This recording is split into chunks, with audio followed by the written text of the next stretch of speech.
بسم اللہ الرحمن الرحیم۔ السلام علیکم۔ میری طرف سے مملکت پاکستان کے تمام شہریوں کو یوم آزادی مبارک۔ آج 14 اگست کے دن ہم پہ لازم ہے کہ ہم اپنے مالک حقیقی کا شکر ادا کریں، جشن منائیں، قومی سطح پر ملک کی ترقی کے لیے خود احتسابی کریں، تجدید عہد کریں کہ اگلے سال جب ہم یہ جشن منا رہے ہوں گے تو ماضی سے بہتر انداز میں اپنے اہداف کے حصول کو ممکن بنا رہے ہوں گے انشاءاللہ۔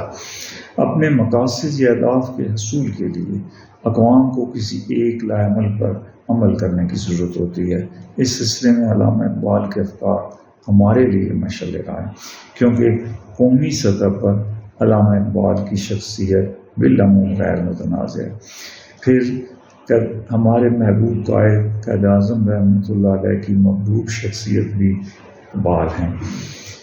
1940 میں یوم اقبال کے موقع پر گفتگو کرتے ہوئے علامہ قائد اعظم رحمۃ اللہ علیہ نے فرمایا، اگر میں ہندوستان میں ایک مثالی ریاست کے حصول تک زندہ رہا اور اس وقت مجھے یہ اختیار دیا گیا کہ میں اقبال کے کلام اور اس مسلم ریاست کی حکمرانی میں سے ایک انتخاب کروں تو میں اقبال کے کلام کو ترجیح دوں گا۔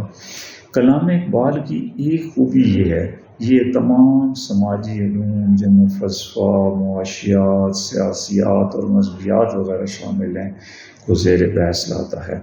میرے عزیز وطنوں، میرے نزدیک استحکام پاکستان کی راہ میں سب سے بڑی رکاوٹ معاشرتی انتشار ہے، جس کے باعث اخلاقی انحطاط ہے، سیاسی عدم استحکام ہے، معاشی بدعنوانی ہے اور حب الوطنی کا فقدان ہے۔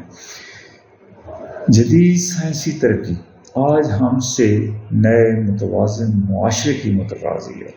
سائنسی معاشرت کے بارے میں اقبال کا فرمان ہے دل کے لیے موت، مشینوں کی حکومت، احساس مروت کو کچل دیتے ہیں آلات۔ محترم سامعین، ضرورت اس امر کی ہے کہ تعلیمات اقبال کے فروغ کے لیے مزید اقدامات کیے جائیں۔ اقبال اکادمی پاکستان لاہور اور اس ذیل کے دیگر اداروں کے فنڈز میں اضافہ کیا جائے تاکہ ان کی استعداد کار کو بڑھایا جا سکے۔ پاکستان کے تعلیمی نصاب میں ہر سطح پر اقبالیات کو لازمی مضمون کا درجہ دیا جائے۔ یوں اقبالیات کی ترویج سے نوجوانوں کے افکار کی آبیاری ہوگی۔ خود اقبال ایسے نوجوانوں کے لیے اللہ رب العزت کے یہاں دعا گو رہتے تھے۔ آپ کے الفاظ ہیں، جوانوں کو سوزے جگر بخش دے، میرا عشق میری نظر بخش دے۔ معزز سامعین، بالآخر یہی نوجوان نئے متوازن معاشرے کی تخلیق اور استحکام پاکستان کا باعث ہوں گے انشاءاللہ۔